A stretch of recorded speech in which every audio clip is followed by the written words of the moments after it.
شعبان کی رات. کہیں قرآن مجید میں شب برات کا لفظ نہیں، برات کا لفظ نہیں. لیلۃ القدر کا لفظ سورہ قدر کے اندر سے مسلسل ایک سورت کے نام سے ہے، مگر برات، شب برات لفظ نہیں ملے گا، لفظ نہیں ملے گا. مگر اللہ کے نبی صلی اللہ علیہ وسلم سے اس رات میں خصوصی اعمال کرتے ہوئے حضرت ام المومنین عائشہ رضی اللہ تعالی عنہ نے دیکھا. واقعہ دراصل یوں ہے کہ اللہ تبارک و تعالی نبی صلی اللہ علیہ وسلم کو یہ شوق اور ذوق پیدا فرماتے ہیں کہ ایک مرتبہ کا واقعہ تھا کہ 15ویں شعبان کا وقت تھا، عشاء کے بعد کا وقت تھا کہ آپ گھر تشریف جانا، گھر کو تشریف لے جانے کا وقت قریب آیا. تو اس وقت اللہ کے نبی صلی اللہ علیہ وسلم کی 9 بیویاں تھیں اور 9 بیویوں کے پاس ہر دن کا ایک ٹائم ٹیبل تھا کہ آج اس بیوی کے گھر جانا ہے، کھانا پینا قیام وہاں. تو اس رات کی باری حضرت عائشہ صدیقہ رضی اللہ تعالیٰ کی گھر کی باری تھی، آپ کو ان کے گھر تشریف لے جانا تھا. حضرت عائشہ فرماتی ہے کہ اس رات کو میں نے دیکھا کہ اللہ کے نبی صلی اللہ علیہ وسلم چپکے سے اٹھے اور رات کے اندھیرے میں نکلے، گھر سے باہر چلے گئے. بعض روایات میں آتا ہے کہ آپ گھر کے اندر داخل ہوئے پھر واپس نکل گئے.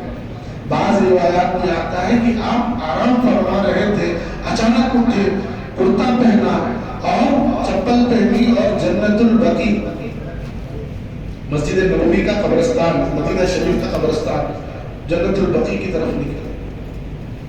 وہاں گئے، آپ جا رہے تھے، اس راستے پر جا رہے تھے.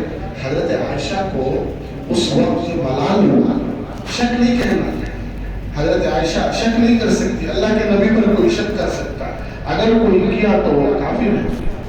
ملال ہوا، کیا ہو سکتا ہے کہ اللہ کے نبی آج میرے سے ناراض ہوں اور دوسری بیوی کے پاس، دوسری گھر میں چلے گئے ہوں آرام کرنے کے لیے.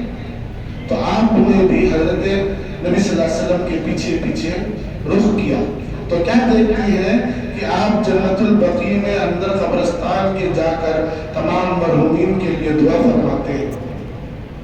واپس آتے ہیں، واپس آ کر دیکھتے ہیں تو نبی ہوتے ہیں، ان کی آنکھیں اگر بند بھی ہوں تو وہ تمام دنیا کا منظر جان سکتے ہیں. آنے والی چیز اللہ کے حکم سے غیب کی چیزیں بتانے والے. اللہ کے نبی صلی اللہ علیہ وسلم کو علم ہوا کہ حضرت عائشہ نے کہیں کا سفر کیا ہے، یعنی چل کر جا کر واپس آئے. اور اللہ کے نبی صلی اللہ علیہ وسلم کا دماغ، ذہن، علماء فرماتے ہیں اللہ کے نبی کے ذہن کی تو کوئی مثال نہیں دے سکتا. ایک مثال یہ دے سکتے ہیں، ایک صحابی رسول کا دماغ، ان کا ذہن اتنا ہے کہ پوری دنیا کو اگر اس کی تقسیم کر دیا جائے اس ذہن کا، تب بھی وہ عقل بڑھ جائے. ایک صحابی رسول کا اتنا بڑا دماغ، اتنی سوچ، اتنی فکر ہے، تو اللہ کے نبی کے کیا ذہن ہوگا. اللہ کے نبی صلی اللہ علیہ وسلم